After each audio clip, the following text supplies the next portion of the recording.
With Solana Breakpoint getting underway, ADGM's Abu Dhabi Finance Week is wrapping up over in the UAE. The conference featured speeches from key capital markets and crypto leaders, and these included BlackRock board member Mark Wilson, Coinbase CEO Brian Armstrong, and Strategy Executive Chairman Michael Saylor. Our contributor Lawrence Wintermeyer has been on the ground at ADFW. He joins us with more. Hi, Lawrence.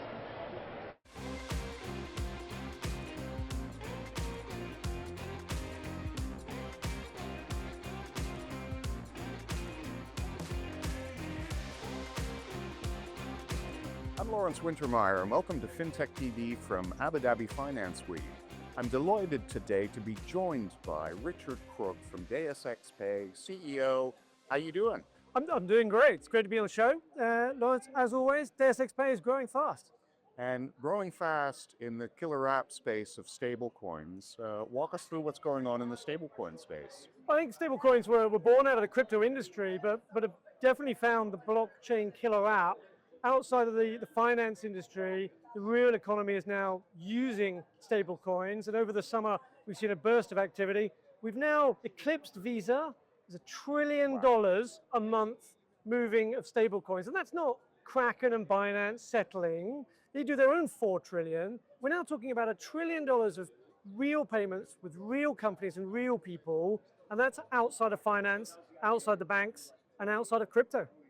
And you know, the big question is why. It's not magic internet money, it's actually fiat-backed currency. Why is all this happening?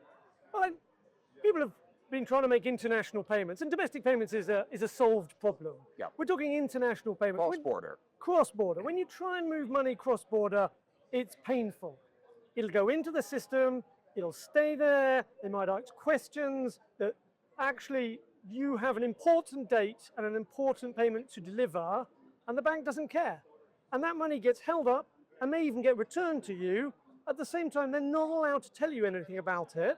And what people have discovered is that not only is stablecoins faster and they're cheaper, but actually they're safer.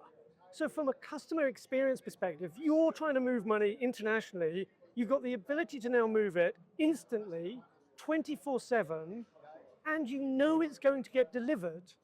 And that is why we're seeing the stablecoin revolution going into the real economy. Right, and that's a great segue into cross-border payments. The reason the system is like it is that regulators get worried about money moving across borders. So, you know, looking into the future, what are we looking at? How's the reg landscape coming along for stablecoins, and how's it catering for this cross-border payment exchange you're talking about? I think that's an easy one. You're not actually finding yourself paying for a cup of coffee with stablecoin. Visa has that one covered. I think when you're making an international payment, probably beyond the $20,000 place, there is, and rightly so, good questions around why is this money moving, and they are trying to counter terrorism, CTF, and anti-money laundering.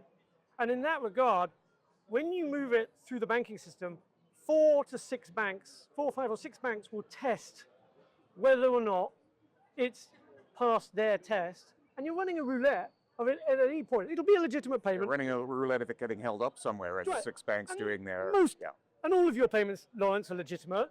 And do you know what? There's a very small percentage that's going through that are illegitimate, but everybody has to pay that collective punishment. The stablecoin industry has to fulfill the same regulations. They are held to the same rule book. No one's changing the rules, but they do it once, not 4 or 5 times, and they can do it to a much better standard, because we actually have a conversation with the person sending the stable coin, and we can look at the tokens that are being sent, and we can look all the way up through the blockchain as to where it's been and where it's come from and where did it originate from. Provenance. Proper source of wealth. Yeah, that's great. Richard, thanks for joining us today. I know we're in for an exciting 2026 with Deus X Pay, but I really enjoyed talking to you. Lawrence, it's been great. Deus X Pay is here to serve.